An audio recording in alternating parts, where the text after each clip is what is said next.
मुसलमान आज के दौर में एक ऐसा चारा बन के रह गया है कि जो अपने वोटर्स को एकजुट करने के लिए वोटर्स के आगे डाला जाता है। और ये सिर्फ हिंदुस्तान में ही नहीं होता है, बल्कि ये पूरी दुनिया में हो रहा है।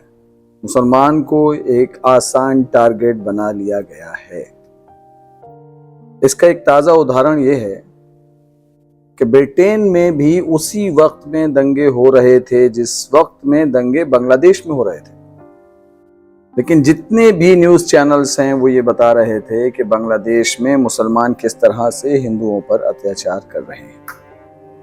मैंने कभी ये नहीं कहा कि बांग्लादेश में हिंदुओं पर बिल्कुल भी हमला नहीं हो रहा है, लेकिन वो उस कंडीशन में हो रहा है कि देश में लॉ एंड ऑर्डर जो है वो फेल हो चुका है। पुलिस नहीं है, मिलिट्री नहीं है इतनी ज्यादा तादाद में, ठीक है। जहां पे कुछ ऐसी घटनाएं आ रही हैं जिसमें देखा जा रहा है कि माइनॉरिटीज पर हमला हो रहा है, वहीं कुछ ऐसी भी खबरें आ रही हैं कि बहुत सारे छात्र गुट जो हैं वो माइनॉरिटीज को सुरक्षा देने का काम कर रहे हैं। मंदिरों के सामने डंडे लेके खड़े हुए हैं, हिंदू फैमिलीज की हिफाजत कर रहे हैं, लेकिन वो खबरें आप तक नहीं पहुंचेंगी। जिन दिनों में बांग्लादेश में ये सब हो रहा था, उन्हीं दिनों में ब्रिटेन में भी इसी तरह की घटनाएं हो रही थी। वहाँ पर एक ब्रिटेन में एक हॉलिडे में जो डांस क्लासेस लगती हैं, उसमें एक लड़का 17 साल का घुस जाता है जो कि चाकू से वहाँ पर जो मौजूद लोग हैं उन पर हमला करता है, जिसमें 3 लोग मारे जाते हैं। फेक न्यूज़ फैलाई जाती है कि वो लड़का जो है वो 17 साल का लड़का मुसलमान है और इल्लीगल तरीके से ब्रिटेन में दाखिल हुआ है। ये न्यूज़ का फैलना था कि पूरे देश में आग लग जाती है, जगह जगह मस्जिदों पर मुसलमानों पर अटैक होने शुरू हो जाते हैं। इसका फायदा कौन उठाता है? ये फेक न्यूज़ किसने फैलाई थी? वहाँ के पॉलिटिशियंस ने। जो विपक्ष में बैठे हुए पॉलिटिशियंस थे वो इस न्यूज़ को फैला रहे थे ताकि अपने लिए वो एक जनसमूह को इकट्ठा कर सकें, एक जो जनता का एक सपोर्ट है वो इकट्ठा कर सकें। लेकिन जल्दी ही पता चल गया कि ये जो है ये एक फेक न्यूज़ है और वहाँ की गवर्नमेंट ने इसके खिलाफ सख्त एक्शन लिया। ये चीज़ें, ये इस तरह की फेक न्यूज़ दबाई जा सकती हैं अगर सरकार की नीयत अच्छी हो। हिंदुस्तान की एक प्रॉब्लम यह है कि वहाँ पर सरकारें खुद ही इस तरह की फेक न्यूज़ को सपोर्ट करती हैं। वो खुद चाहती हैं कि उनके लिए एक वोट बैंक तैयार हो जाए।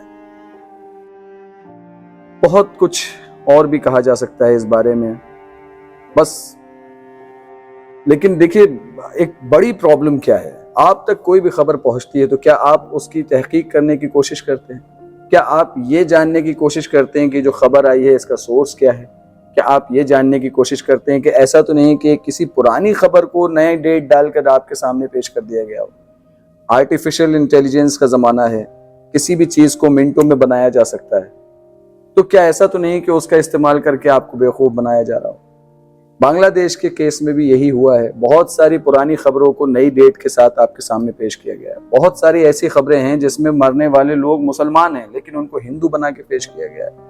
ऐसी ही बहुत सारी खबरों के साथ मैं आपको छोड़े जा रहा हूँ। इसके बाद आप एक स्लाइड शो देखेंगे। मेरे पास बहुत सारी टेक्निक नहीं है, मैंने एक स्क्रीन शॉट्स ले एक स्लाइड शो बनाया है, वो मैं आपके लिए छोड़े जा रहा हूँ। आप इस वीडियो के बाद उसे देखेंगे और ज़रा सोचिए, थोड़ी सी जिम्मेदारी के साथ आप अपनी वीडियोस को देखिए, उन पे रिएक्ट कीजिए। रिएक्शन जब दीजिए तो आप अपनी जिम्मेदारी को भूलिए मत, ठीक है। और कोशिश कीजिए कि ज़्यादा से ज़्यादा सच को जानने की, समझने की कोशिश कर सके, आप तक पहुँचे। यानी आप जो भी मैसेज करें, जो भी बात आप शेयर करें, जो भी बात आप कमेंट करें, इस बात का ख्याल रख के करें कि ये कहीं झूठ तो नहीं है, क्योंकि आप और मैं तो कुछ भी नहीं है। एलोन मस्क ने भी इस झूठी खबर को शेयर कर दिया, कहीं ना कहीं से उन्हें मिली, उन्होंने शेयर कर दिया। अब उसके पीछे उनकी नीयत खराब है या उन्होंने धोखे से किया, ये मुझे नहीं पता।